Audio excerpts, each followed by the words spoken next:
Bishrah li sadri wa yassir li amri wahlul 'uqdatan min lisani yafqahu qawli, amma ba'du. Coba kita baca aja kisahnya seorang wanita solehah yang Allah ceritakan dalam Al-Quran, surat Maryam. Ya nih, mumpung lagi banyak hafizah di sini, saya pengen dapat keberkahan ayat-ayat Quran. A'udzu billahi minasyaitonir rajim. Wadhkur fil kitabi Maryam idzin tabadat min ahliha makanan syarqiyya fattakhadat min dunihim hijaba farsalna ilaiha ruhana fatamatsala laha basharan sawiyya. Ini salah satu dari surat favorit saya, surat Maryam, karena belakangnya tuh rimanya enak banget gitu. Betul gak sih?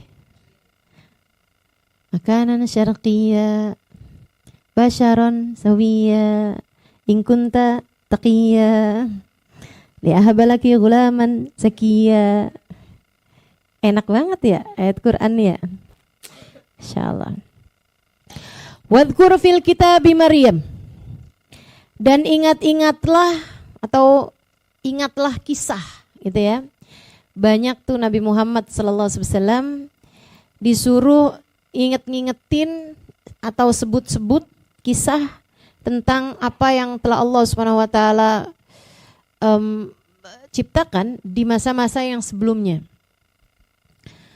Ceritakanlah olehmu kepada umatmu, wahai Nabi Muhammad, atau ingatlah wahai Muhammad kisahnya tentang Maryam.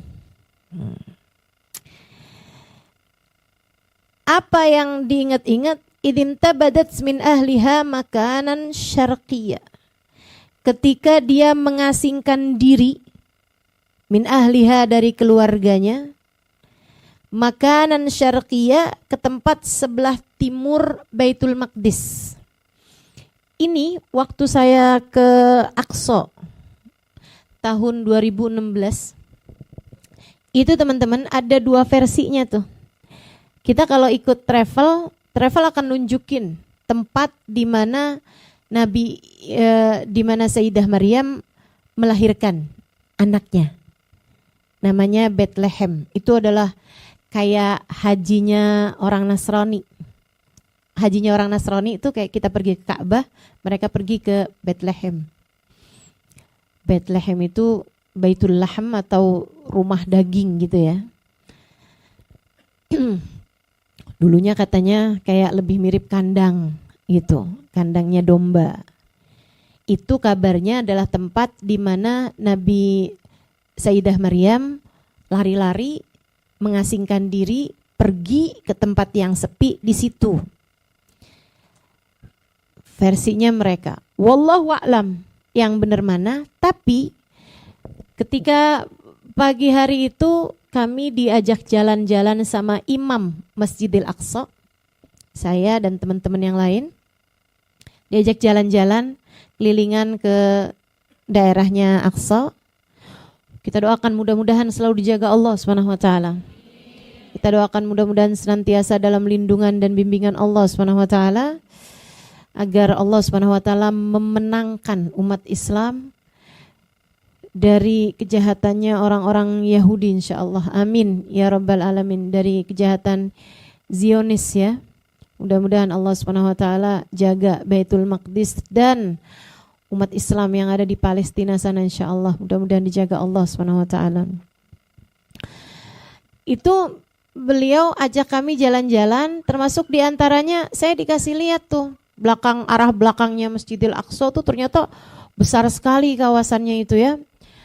Kawasan sucinya umat Islam, dan itu tuh hingga sampai ada satu tempat, dari tempat itu kelihatan semua Masjidil Aqsa sebelah mana, Bethlehem sebelah mana, sama tembok ratapannya orang Yahudi. Ada satu posisi di mana kita bisa melihat ketiganya. Di satu kayak semacam bukit gitu bisa kelihatan tuh tiga-tiganya. Tapi yang hari itu ketika diajak ke arahnya Baitul Maqdis, belakangnya itu ditunjukin sama imam masjidnya. Dia bilang di tempat ini Nabi Sulaiman ditemukan meninggal dunia ketika tongkatnya dimakan sama rayap-rayap tanah. Kan begitu ceritanya. Di sini nih katanya. Saya jadi ngebayangin, ya ampun. Kayak apa dulu itu ya? Luar biasa banget gitu, kayak sebuah bekas-bekas istana gitu. Kemudian tunjukin juga sama dia, ini tempat Imam Ghazali berkholwat. Ada tuh situ. Terus ditunjukin juga, dia bilang kalau menurut sebagian ahli tafsir sekaligus juga ahli apa tuh namanya? Arkeologi, ya. Itu Nabi Sayyidah Maryam ketika dikasih kehamilan besar itu, dia intabadat min ahliha makanan syarqiyah, di tempat sini dia bilang, bukan di Bethlehem seperti yang dipikirkan, yang dijadikan inian sama orang-orang Nasrani zaman sekarang ya. Wallahu a'lam.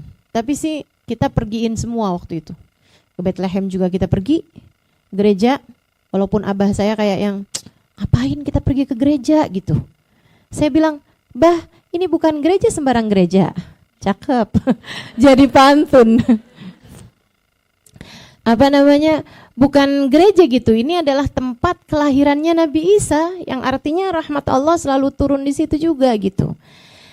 Karena abah saya ngelihat orang pegang salib gitu, kayak nggak bisa terima gitu, kayak nggak bisa lihat, mendingan kita nggak usah pergi aja ke sini gitu kan. Ala kulli hal, wallahu a'lam yang benar yang mana, tapi Imam Masjidil Aqsa itu kasih tahu bahwa Sayyidah Maryam makanan syarqiyah tuh bukan Bethlehem, kata beliau, tapi di tempat ini. Ditunjukkan sama beliau itu bahwa perkiraannya disitulah yang disebut Allah Subhanahu wa taala sebagai makanan syarqiyah. Sebab itu adalah arah timurnya Masjidil Aqsa. Sayyidah Maryam itu dari mulai lahirnya udah Allah ceritakan. Kelahirannya Sayyidah Maryam di surat Ali Imran. Bahkan dari mulai ibunya hamil. Bahkan dari mulai ibunya nazar. Udah diceritain. Kenapa gitu? Karena itu jadi masil, jadi perumpamaan, jadi teladan, jadi pegangan kita gitu, umat Islam. Seolah Allah hendak menceritakan kepada kita, kamu jadi perempuan, jadilah seperti Maryam. Jadilah seperti keluarganya Sayyidah Maryam. Al-Imran, keluarganya Imran. Keluarga yang dimaksud di situ adalah istri dan anak perempuan. Al-Imran, keluarganya Imran, Nabi Allah Imran. Imran itu sendiri teman-teman, itu nabi meskipun bukan rasul. Jadi yang jadi rasulnya pada zaman tersebut adalah Nabi Allah Zakaria alaihi salam. Itu ya, untuk kemudian Nabi Zakarianya punya anak yang juga jadi nabi, sekaligus juga keponakannya yaitu Nabi Allah Isa alaihi salam. Nah, jadi zaman itu tuh yang jadi nabinya tuh Nabi Zakaria. Nah, Nabi Zakaria ini punya saudara namanya Imran. Saudaraku sekalian saya muliakan, Imran ini nabi tapi bukan rasul. Beliau punya istri namanya Hannah. Soleh solehah, orang-orang baik, orang-orang takwa kepada Allah Subhanahu wa taala, mengikuti jalan hidup yang telah Allah Subhanahu wa taala tetapkan, menjalani kehidupan seperti yang Allah Subhanahu wa taala inginkan. Menjalani kehidupan seperti yang Allah Subhanahu wa taala inginkan. Mereka adalah penjaga-penjaga Masjidil Aqsa. Keluarga itu. Nabi Zakaria, Nabi Imran, kemudian generasi demi generasi dari bapak-bapaknya itu ya. Masalahnya mereka nikah lama belum punya anak. Kan begitu ceritanya. Sampai kemudian beberapa waktu sesudahnya ketika Sayyidah Maryam merasakan kayaknya ada yang berbeda nih di badan saya. Kayaknya saya hamil gitu kan.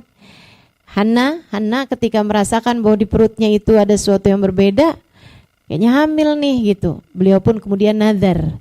Inni nazartu ma fi batni muharraran fataqabbal minni. Ya Allah, aku jadikan, aku nazar apa yang ada dalam kandunganku ini, jika memang ada kehamilan, saya nazar untuk menjadikannya untukmu. Nah, dalam pikirannya Sayyidah Hanna, menjadikan sesuatu untuk Allah, itu artinya adalah melahirkan seorang anak laki-laki yang akan dapat menjadi penjaga Masjidil Aqsa. Penerus-penerusnya gitu, penjaga Masjidil Aqsa. Nggak kebayang sama sekali akan melahirkan anak perempuan.